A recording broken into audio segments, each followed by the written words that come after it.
Okay, so here we are heading to the back. Keep trying, this is extremely shady. I keep trying to get ferns to grow in here. Some are starting to take off. I planted some more painted, smaller nursery ferns. That one right there is you can see it's not doing very well. I have to keep finding the wild ferns from the neighborhood that have been here for years and have branched out and take the babies, keep lining them up in here. But for now I've just dotted in little impatiens and some other plants. It's almost even too dark and wet for the impatiens, but I think they're going to do okay when it gets warmer and drier. I got bricks today at Rebuilders. I'm going to set them inside the bed like that one, all along so it holds the dirt in.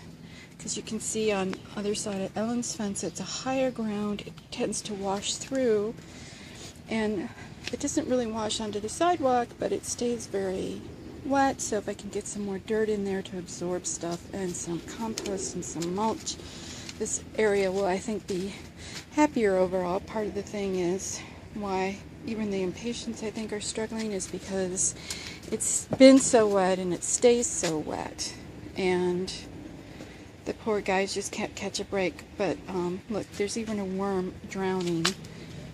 He's barely moving. I'll have to go take him to some better soil, and if I can, get some better compost. I like to dress instead of put mulch down in most of my beds with a cotton burr compost, and then mix it into the soil so the soil gets lighter and richer instead of all the clay that we have in this area. So coming into the backyard, this is kind of what I've done with the brick in these beds so that it doesn't wash out. Pretty happy here. Pretty more clematis. And then backyard, it's a mess because I've been weeding and doing stuff, but there's my two new little tables / stools. I really like them.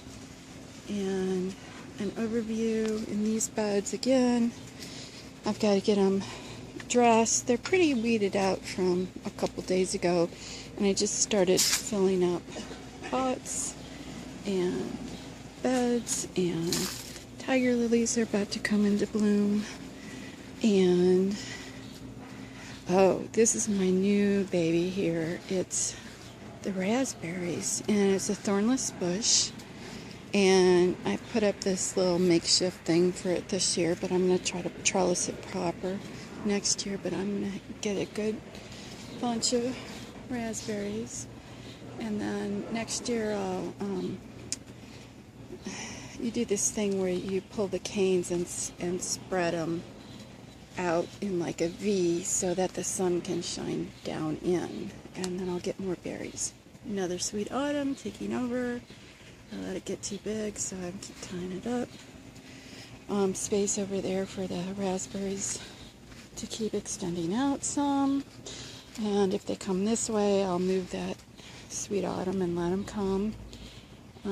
There's my humongous and weird trumpet plant that hasn't flowered much. But then I found out it wasn't supposed to flower until like the 3rd year, which it is now. So maybe we'll have more trumpet flowers this year.